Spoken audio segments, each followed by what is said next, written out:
Hello again. Welcome to another of my monologues. Thanks for joining me. I've just been reading the Light paper, The Uncensored Truth. And once again, if you haven't seen one of these, definitely worth picking one up because it does look at some of the issues of the day that perhaps the other papers are not talking about. Things such as connecting the dots, which is what's on the front page here. And introduces you to your digital twin. Also issues such as what the banks are choosing for you to buy. Bread and circuses and Netflix subscriptions. Keep everyone distracted is the message, so you don't actually see what's going on in the world. The horror of health policy killings is in there. Truth behind the flu season. If you've been watching my channel for any length of time, you know I've been talking about some of these issues before. Solar plantations are killing off the soil. Well, we know that that's going on in rather dramatic ways, and lots of people are fighting back against all of that. And many, many more interesting things. So if you're interested in the uncensored truth, the Light paper, thanks very much to them for sending me a copy. I find it very, very interesting to keep up to date with what's going on because I don't tend to watch the news and much media these days. Working on Biggleswick Farm keeps me, in my own mind, centred on the important things of life.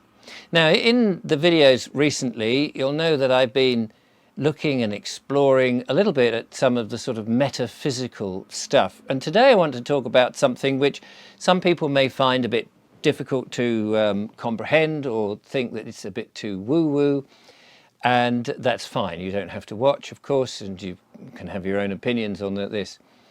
It seems to me that there is more to the world that we're on than we seem.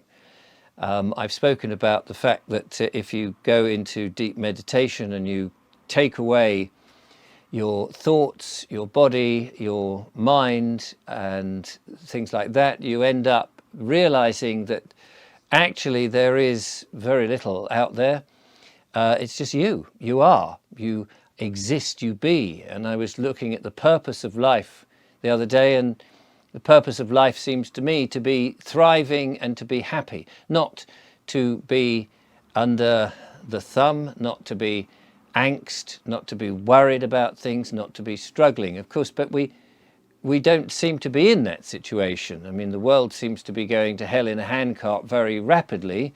I think the handcart has been put on an express train, and many people are struggling with the cost of living.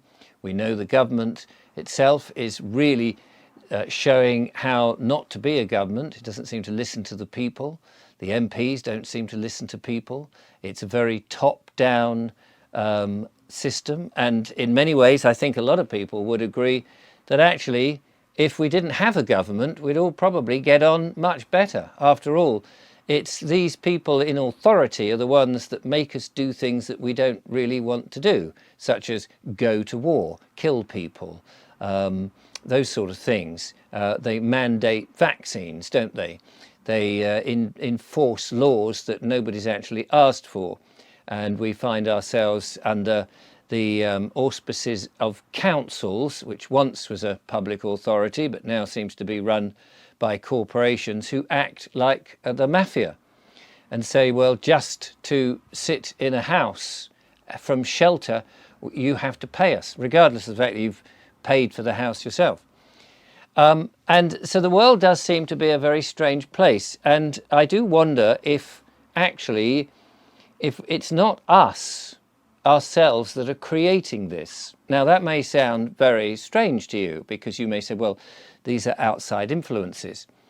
But in my sort of cogitations recently, thinking more about the fact that actually when I meditate, I realize I'm not a name, as I've gone into in many different videos over the years. I'm not just the mind, I'm not a body. There's something more deeper than that I just am. And it makes me come to a conclusion that therefore this world, this environment that I'm in, as indeed that you are in, are very different. You're in your world, and only you can see your world through your pair of eyes. Only I can see my world through my pair of eyes. And I wonder to myself, how much of that world then are we creating for ourselves? And it sort of occurred to me that perhaps we, as individuals with this sort of divine light within us, are the creators of those worlds, that actually we are like antennas, like aerials, that our feelings, our thoughts are bringing to us the things that we find in our lives. And perhaps there is an element of collective consciousness as well. If you're surrounded by people who also feel the same, then perhaps we feel the same thing. And I wonder if this is why we often give the term to people who are not awakened, that they are like sheep. But actually maybe it is that in this collective consciousness that a large number of people who are being told what's going on, they listen to the news, they read the newspapers, they're being brainwashed in various Netflix series which sort of continually tell you this is what the world is like, this is what life is about, this is the hardships that you will suffer. These things are repeated and repeated and repeated.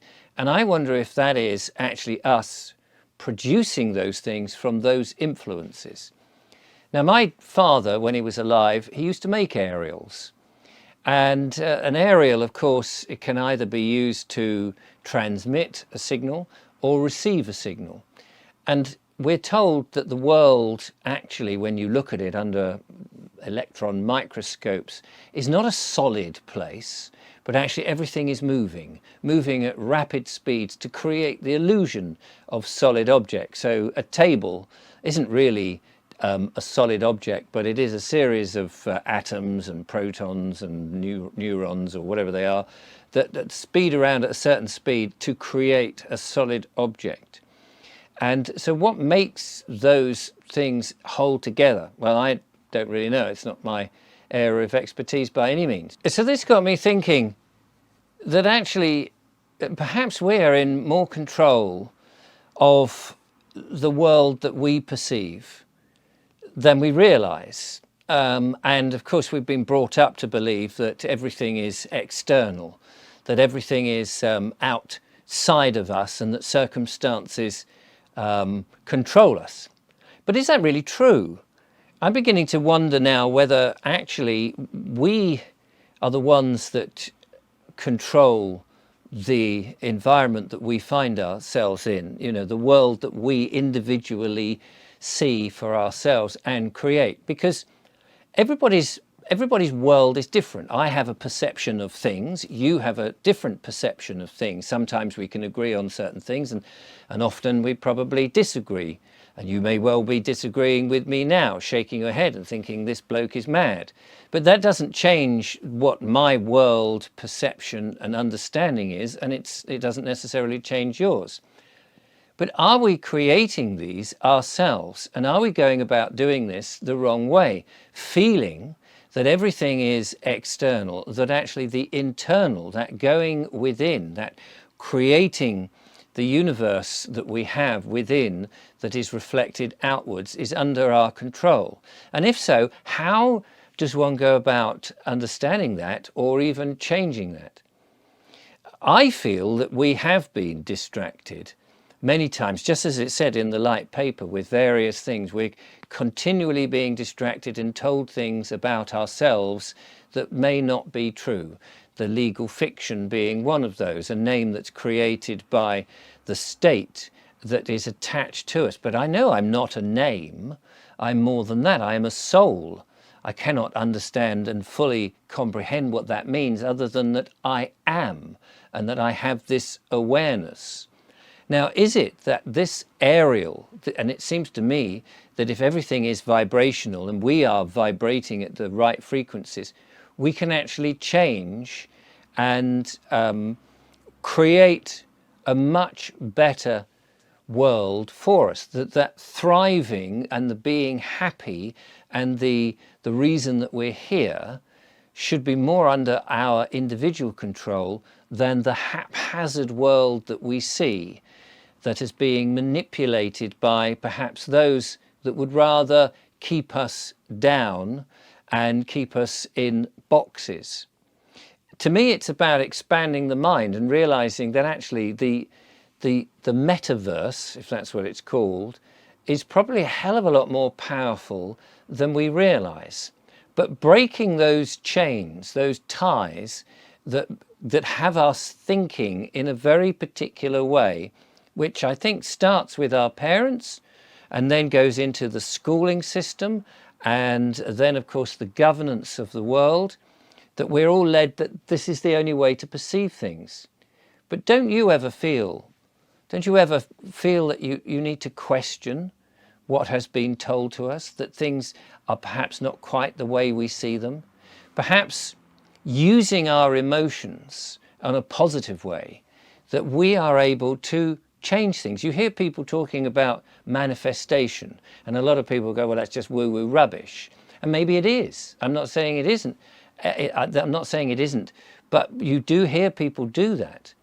People seem to have some form of control over their bodies, over their world perception. We've seen these pictures of yogis who can stick knives into them and perceive no pain.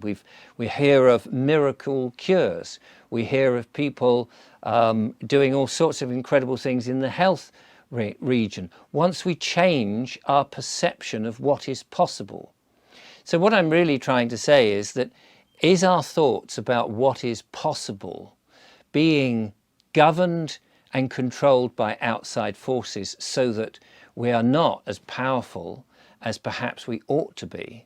And perhaps that if we are able to control and understand what really is going on from a deep inside perspective, that we could create a far, far better world. And maybe that is what is going on at the moment, because there is so much bad things happening in the world. Apparently, I don't read any of it because I don't want to be influenced by it. But to the point that it may well be getting people to question, is this really what is happening? Or is there something else that we can do internally, mentally, using our minds? Now you may think, Vobes, you've lost it. You absolutely lost it, of course.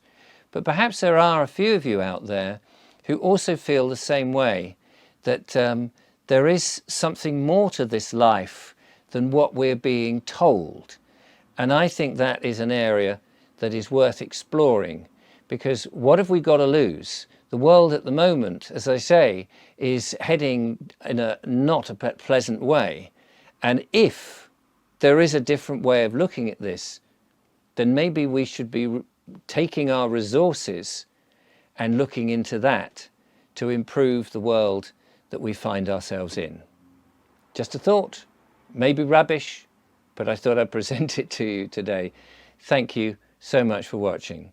If you're interested in the book Biggleswick, the town that wouldn't comply, again, is a bunch of people who decided, you know what, we're not happy with this world the way it is. They came together and they decided they weren't going to have the net zero policies. They weren't going to have fluoride in the water. They weren't going to have the state tell their children what they must believe. They weren't going to be vaccinated with something that was untested. And in the story of Biggleswick, they find a solution. It may be a solution that is helpful to you.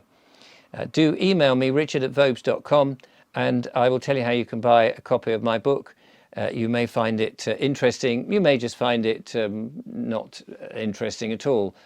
But if you're interested, then send me an email and I'll send you how you can get it. Until next time, thank you so much for watching. Goodbye.